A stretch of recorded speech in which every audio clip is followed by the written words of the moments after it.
Hello students, कैसे हो आप सब। I hope you all are well. तो स्टूडेंट्स, हमारा चल रहा था बैटरीज़ में हमारा प्राइमरी बैटरीज, तो उसमें ड्राई सेल हो गया था। आज हमारा मरकरी सेल है।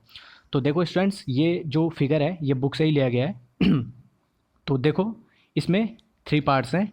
फर्स्ट ये है रेड वाला, सेकंड ये येलो वाला, और थर्ड ये ब्लू वाला।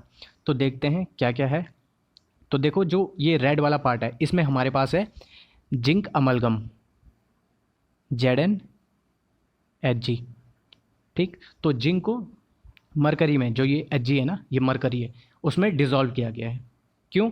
ताकि जिंक का ऑक्सीडेशन ना हो पाए किसके साथ, जो यहाँ ये येलो पार्ट है ना, इसमें इलेक्ट्रोलाइट है, तो इसके साथ वो इलेक्ट्रोलाइट इसको ऑक्सीडाइज ना कर पाए, इसलिए हम इसको जिंक के साथ अमालगमेट कर देते हैं। इतना समझ में आया। अब देखो, ये जो ब्लू पार्ट है इसमें हमारे पास क्या है, मरकरिक ऑक्साइड प्लस कार्बन पाउडर का क्या है, पेस्ट है। ठीक, तो ये कार्बन हम क्यों यूज़ करते हैं? क्योंकि जो ये HgO है ना, ये इलेक्ट्रॉन ले नहीं पाता है, एक्सेप्ट नहीं कर पाता है। तो रिएक्शन के लिए जो इलेक्ट्रॉन ट्रांसफ़र करता है वो कार्बन करता है। ठीक, अब देखो, ये समझ में आ गया। ये बीच में क्या है, येलो पार्ट, ये इलेक्ट्रोलाइट है यहाँ। ठीक, तो इलेक्ट्रोलाइट का पहले पेस्ट लेते थे, पर अब एब्जॉर्बेंट यूज़ करते हैं हम, जो कि उस इलेक्ट्रोलाइट को अपने सरफेस पे एब्जॉर्ब करता है। तो पहले तो इलेक्ट्रोलाइट क्या होता है यहाँ पे, KOH प्लस ZnO होता है। ठीक, और ये जो एब्जॉर्बेंट होता है उसके सरफेस पे एब्जॉर्ब रहते हैं। तो एब्जॉर्बेंट कुछ भी यूज़ कर सकते हैं। जो जनरली यूज़ होता है वो होता है कॉटन फाइबर। ठीक, तो इसको यूज़ करते हैं। और देखो, अगर पेस्ट भी होगा तो ये नीचे क्या हो सकता है, लीक कर सकता है। ठीक, तो इसलिए हम उसको केवल एब्जॉर्ब करके रखते हैं। ठीक, ताकि जितनी ज़रूरत पड़े, जब ज़रूरत पड़े तो तब वो यूज़ हो सके। एक मेन चीज़ और आती है इसमें, यहाँ पे जो ये इलेक्ट्रोलाइट है और जो ये नीचे हमारा मरकरिक ऑक्साइड है और कार्बन का जो पेस्ट है, उसके बीच में यहाँ पे एक बैरियर होता है। ठीक, तो ये बैरियर क्यों होता है? क्योंकि देखो, जो ये कैथोड है ना, हमारा कैथोड पार्ट, मरकरिक ऑक्साइड और कार्बन, ये क्या करता है, इलेक्ट्रोलाइट को अपनी तरफ क्या करता है, अट्रैक्ट करता है, एब्जॉर्प्शन होता है उसका। तो एक्सेसिव एब्जॉर्प्शन ना हो, तो इसलिए हम यहाँ पे बैरियर लगाते हैं। ठीक, तो पॉलीस्टाइरीन का ये बैरियर होता है, पॉलीस्टाइरीन का ये बैरियर होता है, जो कि सफिशिएंट अमाउंट में इलेक्ट्रोलाइट का क्या करता है, ट्रांसफ़र करता है। ठीक, तो ये समझ में आ गया। एक ये इम्पॉर्टेंट है, गैसकेट। तो गैसकेट हम यूज़ क्यों करते हैं? देखो, पहले गैसकेट है क्या। देखो, जो ये कंटेनर है, स्टील कंटेनर हो गया, ये टिन का हो गया, और जो ये कंटेनर है, इन दोनों को वो सेपरेट करता है।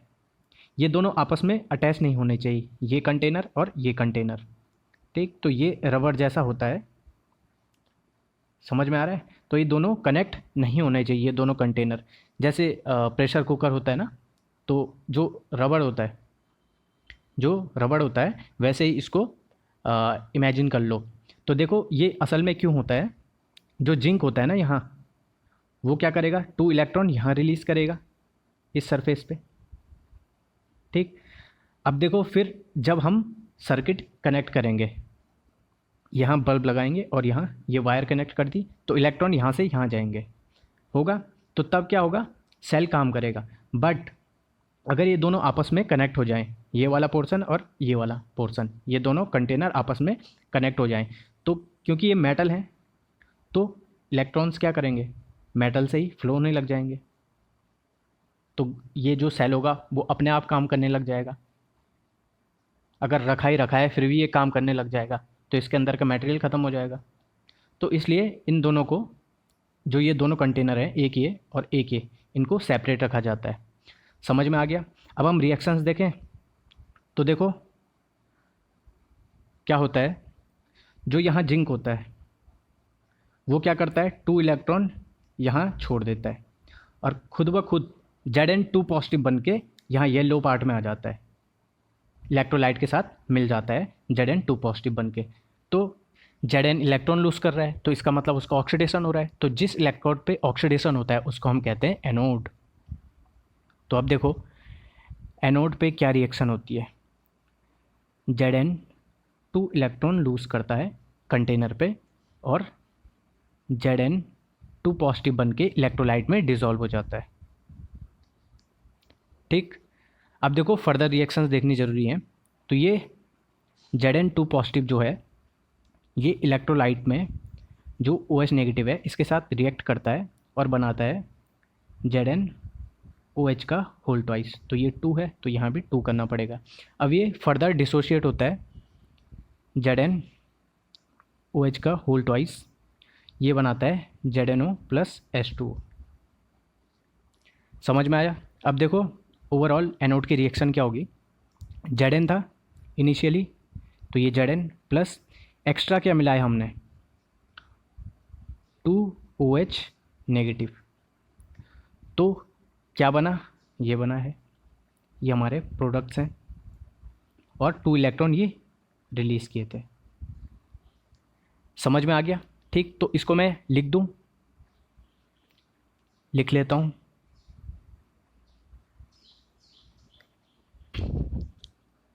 तो एनोड की ओवरऑल रिएक्शन हमारे पास क्या आई, Zn plus OH negative 2OH negative is equal to ZnO plus H2O plus 2 electron ये रिलीज़ हुए। अब देखो कैथोड पे क्या होगा जब ये 2 इलेक्ट्रॉन्स वहाँ जाएंगे। तो देखो ये 2 इलेक्ट्रॉन्स रिलीज़ हुए यहाँ पे कंटेनर पे। अब हम इसको कनेक्ट करेंगे, यहाँ पे इलेक्ट्रिकल अप्लायंस लगाएंगे कोई और ये यहाँ कनेक्ट करेंगे। तो देखो ये इलेक्ट्रिकल अप्लायंस जो भी होगा वो काम करने लग जाएगा। तो देखो ये इलेक्ट्रॉन्स यहाँ गए, ठीक।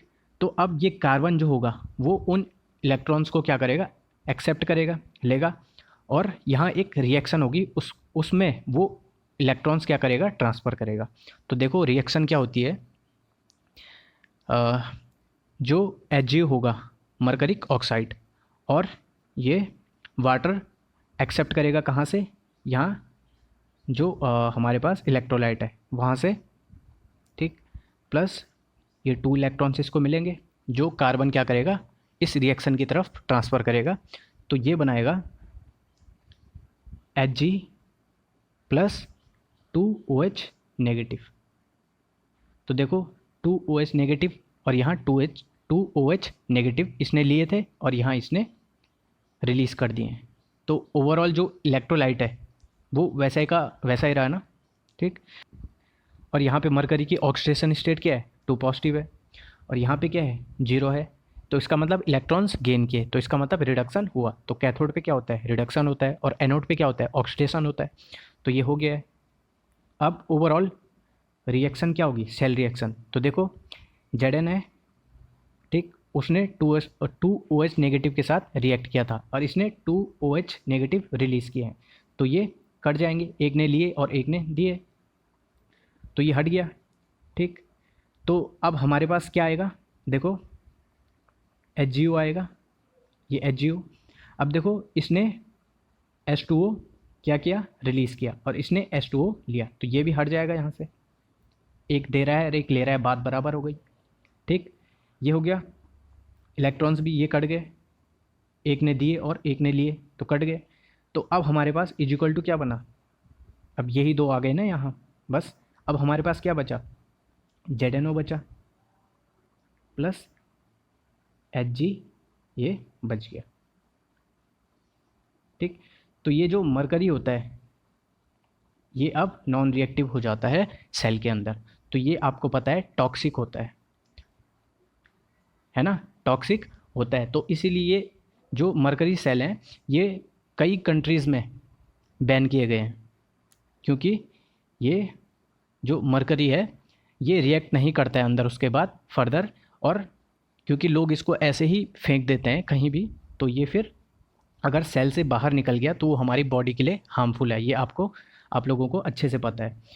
और इस सेल का जो सेल पोटेंशियल होता है वो through out it's life constant होता है, ऑलमोस्ट कांस्टेंट होता है। कितना होता है वो, 1.35 वोल्ट अप्रॉक्सीमेटली। तो इतना वो कांस्टेंट होता है। कांस्टेंट क्यों होता है? देखो, जो ये फाइनल रिएक्शन है, ओवरऑल रिएक्शन है, इसमें कोई भी आयन प्रेजेंट नहीं है।